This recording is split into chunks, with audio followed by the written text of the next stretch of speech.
Hello, my name is Prentice Potts. This is my introduction video for AEP 800 Module 1. I hope you enjoy. So a little bit about myself. I am 35 years old. I am married with 2 children. I have an 8-year-old girl and a 5-year-old little boy. Currently, we live in Kansas City, Kansas, out in the Piper area, out by the Legends. I received my undergrad degree from MNU, Mid-America Nazarene, which is located in Olathe, Kansas. I received my master's degree from Central Missouri. I have been teaching for 5 years total. I have taught at Washington High School, which is located in USD 500, for 4 years. In those 4 years, I've taught special education. I've also taught computer applications, consumer ed, and business communications. Currently, I'm teaching marketing, accounting, and youth entrepreneurship. I was also in the military for 8 years and had the pleasure to be deployed to Kuwait and Afghanistan, Bagram. So it's a little bit about me. My critical reflection on technology and the innovation into the classroom, I think it impacts many people. I think it impacts staff members. I think it impacts the students, most importantly. I think if they're able to use technology in the classroom, I believe it better prepares them for the workforce when they leave. I think it also promotes immediate success outside of the classroom for students. I think it's just another tool and another form to keep your students engaged and keep them on track for learning. Some of the implications, I think, the potential training that you have to incorporate with incorporating new technology in a classroom, and just the overall cost. I think there's a ton of things that factor in just to that, with things that have to be purchased and changed. But most importantly, I think in order to get everybody up to speed, that training is really what could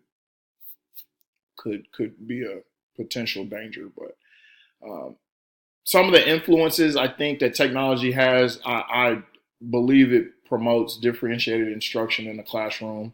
It allows those learners who, aren't wanting to just hear a teacher lecture. It gives them a different angle, whether it be audio or visual, however you decide to use the technology. So I think that's great, keeping your students engaged. I believe it allows for collab work and, cross subjects. I think right now I'm working with the math teacher on lesson plans for a project that we're going to do closer to the end of the year. Realistically, I never envisioned working with the math teacher to create a lesson plan. So it's worked out great. It also allows for that shoulder partner and think, pair, share with the students, which I think is always good when students are learning and teaching each other. So my own personal critique, the advantages for me, I'm a business teacher, so I feel like I'm tech savvy. I feel like I've always tried to go out and learn new things or new technologies that can be implemented or placed into my classroom or even our building. That anything that would possibly, make our building more efficient and run smoother. So the other thing I think is really important is additional professional development. In my first few years, I tried to get out every summer and go to some type of seminar, just to make sure I was like I said, up to speed on the new things that were going on in society, because I think that's a big detriment to our students if you don't prepare them for what's new.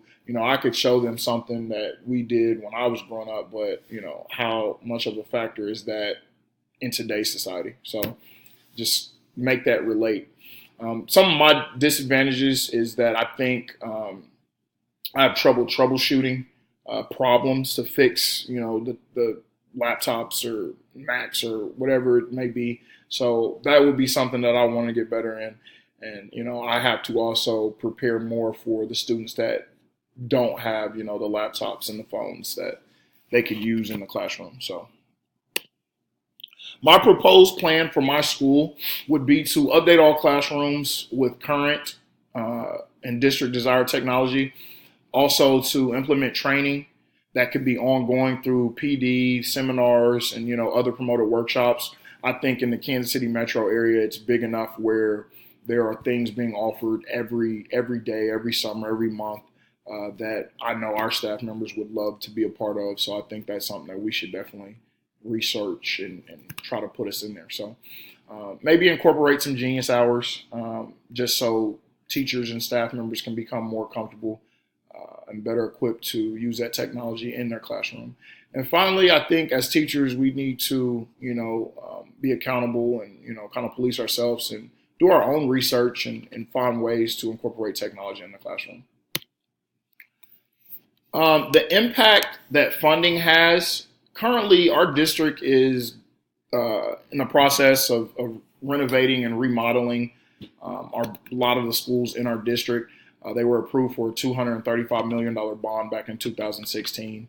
The renovations, they entail upgrades to security, future training systems, just a ton of new things that we're going to be able to use that are all directed towards technology and bringing that into our classroom. We're also switching to academies that we're basically driving students to make a decision on what they want to be before they get to college. So once they get to college, they're more prepared and ready for the rigors of what they face. Funding is huge, though. Like I said in a previous slide, you're always going to have to look for, when you're talking about technology, you're always going to have to look for the cost of adding whatever hardware, software, things like that. Then you're also going to have to look in funding, how much are we going to have to pay to get people trained up? So those are just some things that I think, play a huge role in how technology is used in today's school system. Thank you for listening, and I hope you enjoyed. Good luck to everybody in the class. All right.